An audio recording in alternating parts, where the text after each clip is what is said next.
Oke, assalamualaikum warahmatullahi wabarakatuh. Aloha kevelas. Hari ini Tim akan jelasin tentang perfect tense. Jadi belajar perfect tense dengan cara yang lebih perfect. Oke. Sebelumnya Tim ingatkan pada kalian yang belum nonton video tenses, auxiliary dan juga linking verb, silahkan nonton video itu dahulu.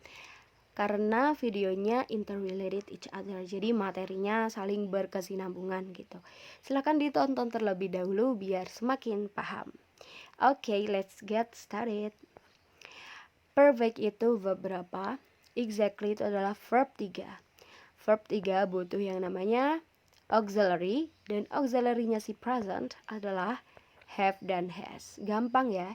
Jadi Tim ingatkan, jangan menghafal rumus tapi memahami konsepnya. Karena dari nama tensesnya ini sudah kelihatan rumusnya begitu. Oke, yang kedua kita pahami fungsinya. Karena dari fungsi kita bisa mengetahui adverbnya, yaitu keterangannya. Jadi jangan menghafal keterangan ya. Jadi memahami fungsi, dari fungsi kita bisa tahu keterangannya begitu kevelas. Langsung aja yang pertama fungsinya. Sesuatu yang baru saja dilakukan atau terjadi dan masih ada efeknya. Nah, karena baru saja berarti ada adverb already, just now, just gitu ya. Itu artinya baru aja, bukan hanya ya justnya ini, tapi punya arti lain yaitu baru saja. Oke, yang kedua, nowadays, recently, lately ini juga berarti akhir-akhir nih, baru-baru ini gitu ya. Jadi lately ini bukan dengan terlambat, bukan. Jadi artinya baru-baru saja. Oke, contohnya berarti I have just eaten. Jadi have-nya di sini artinya telah gitu. Just ini kan baru aja gitu. Aku telah makan atau aku baru saja makan. Jadi have-nya ini bukan berarti memiliki atau mempunyai gitu. Gimana ya, kalian bisa nonton lebih detailnya gimana sih cara membedain have yang artinya mempunyai sama yang artinya telah. Coba kalian cek ulang di video auxiliary. Oke. Jadi kan masih ada efeknya nih. Nah, efeknya apa? Kalau udah makan berarti efeknya masih kenyang gitu. Recently my daddy has read viral news about corona pandemic. Jadi kan baru aja terjadi gitu ya. Jadi akhir-akhir nih gitu. Oke, next. Fungsi yang kedua, udah beberapa kali dilakukan. Nah, dari sini kan kita bisa tahu adverbnya kalau seberapa sering. Berarti kan ada once, twice, 3 times, bla bla bla gitu. Nah, mulai dari angka 3 ya. Jadi mulai dari angka 3 ke atas, 3 itu bisa pakai times gitu. Jadi 3 times, 5 times, 6 times dan lain-lain gitu. Di 3 kali itu 3 times dan lain-lain bisa pakai 3 ke atas bisa langsung pakai times. Tapi kalau 1 kali itu bukan one time, bukan, tapi once. 2 kali bukan 2 times tapi twice. Jadi pengecualian di sekali dan 2 kali begitu. Seterusnya udah pakai times. Several times bla bla bla gitu ya.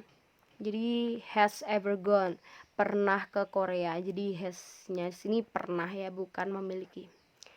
Yang kepo kenapa? Coba deh dicek di video auxiliary. Next, fungsinya kebalikannya, karena ini udah beberapa kali dilakukan, berarti ada fungsi yang lain yaitu belum pernah dilakukan. Karena belum pernah berarti adverbnya exactly adalah never gitu. Dan diingat kita nggak boleh ngasih double negatif. Karena never kan artinya tidak pernah ya, berarti kan dia membawa unsur negatif. Jadi kita nggak bisa has not never gitu, nggak bisa have not never gitu. Jadi nggak boleh negatif. Double negatif. Nah, di sini they have not watched Dylan yet. They have they have never watched. Jadi have never, tapi kalau pakai ever berarti have not ever gitu.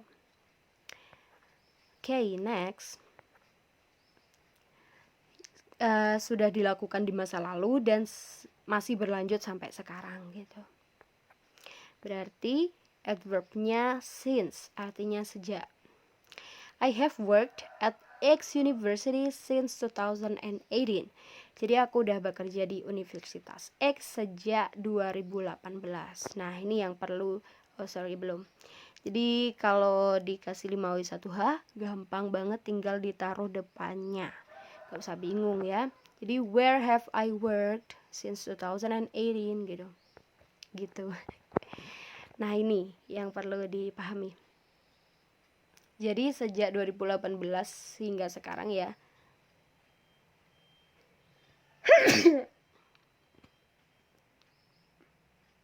Aku masih bekerja, bersin. Aku masih bekerja di Universitas X. Tapi bukan berarti aku sedang bekerja sekarang. Jadi udah bekerja sejak 2018 sampai sekarang, sampai tahun ini gitu loh. Tapi kita nggak tahu orang ini sekarang sedang ngapain gitu. Jadi maksudnya begitu, bukan sekarang sedang bekerja, bukan begitu, tapi mulai dulu sampai sekarang ini ya masih bekerja di sana, tapi bukan berarti sekarang ini sedang ngapain, bukan berarti sedang bekerja saat ini, begitu. Itu yang perlu dipahami konsepnya.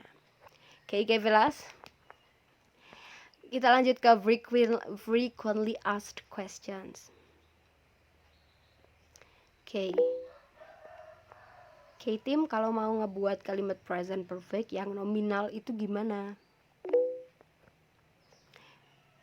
Oke, nominal ya.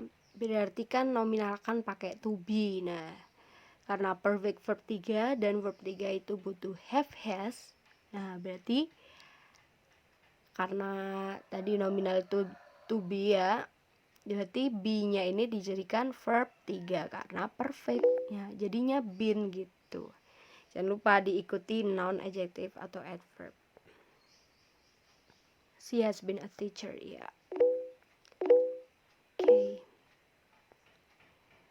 Berarti yang ada di Facebook just now itu artinya baru saja ya, dan menunjukkan present perfect. Iya, exactly begitu.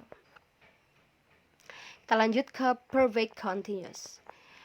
Pasti udah jago ya. Continuous itu verb ing, butuh yang namanya to be. Sedangkan perfect adalah verb 3, ya kan? Nah, tadi kan continuous verb ing, dan verb ing butuh to be ya kan. Nah, karena perfect verb 3 maka to be-nya dijadikan verb 3, jadinya been begitu. Nah, been perfect tadi verb 3 gak bisa sendiri, dia butuh auxiliary, jadinya auxiliary-nya si present have has. Oke. Fungsinya menyatakan sesuatu yang udah dimulai di masa lalu dan masih sedang dilakukan saat ini. Ini yang beda dari yang tadi. Kalau yang tadi udah dilakukan di masa lalu dan masih berlanjut sampai sekarang, tapi bukan sedang ya. Nah, yang ini sedang. Berarti adverbnya for atau selama. Kita lihat contoh biar paham. I have been waiting for you for 2 hours gitu. Jadi aku telah sedang menunggumu selama 2 jam. Jadi udah dimulai dari 2 jam yang lalu, udah menunggu dari 2 jam yang lalu, dan hingga saat ini sedang nunggu gitu loh. Itulah. Jadi I have been waiting for you for 2 hours begitu. Sampai saat ini tuh masih sedang menunggu gitu. Nominalnya berarti being ya, karena continuous kan berarti verb ing. Di belakangnya diikuti sifat, benda atau keterangan. Nah, di sini kan busy ya. Busy kan sifat, sibuk gitu. Gitu ya, gampang. Oke. Sekarang coba gimana sih cara membedakan dua kalimat ini? I have studied English, yang tadi adalah present perfect. Kemudian I have been studying English.